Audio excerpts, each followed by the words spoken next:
સુરત શહેર cyber crime પોલીસે મ્યાનમારમાં ચાલતા એક મોટા સાયબર ફ્રોડ રેકેટનો પર્દાફાશ કર્યો છે, જેમાં ભારતીય યુવકોને નોકરીની લાલચ આપીને ડિજિટલ ગુલામીમાં ધકેલવામાં આવતા હતા.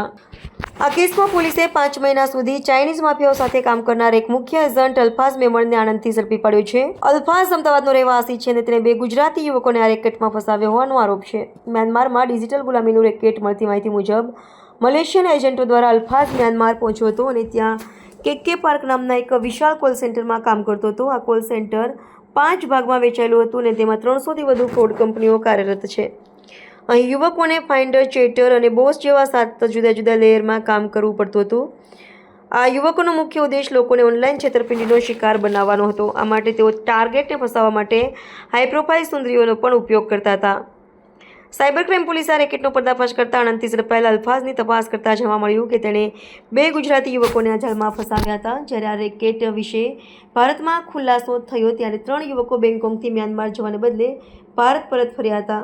આ રેકેટમાં કામ કરતા એજન્ટોને ઊંચા પગારની લાલચ આપવામાં આવી હતી, જે અલ્ફાઝને દર મહિને 5 લાખ રૂપિયા જેટલો પગાર મળતો હતો.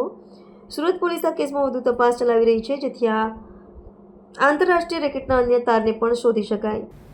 સાયબર સ્લેવરીના રેકેટમાં અમે લોકોએ અમારી જે ટીમ છે સાયબર સેલની, એ લોકોએ 7મા આરોપીને પણ અલ્ફાઝ મેમન એ અમદાવાદનો રહેવાસી છે અને એમને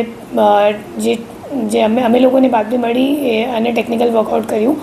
એમાં એમનું લોકેશન આણંદ ખાતે હતું અને લોકેશન આણંદથી એ એકચ્યુઅલી દાનિશને ઉપર જે આપણે છેલ્લા આરોપીને ગિરફ્તાર કરી હતી તો અહીં સુધી, અને પછી પરત ભારત આવી ગયું અને ભારત આવીને પછી એક એજન્ટ ત્યાંનો જે છે અત્યારે પણ ત્યાં જ છે, એમની સાથે સંકલનમાં હતો અને એમને મદદગારીમાં બીજા 2-3 માણસોને મતલબ અહીંયાથી મોકલ્યું છે ત્યાં.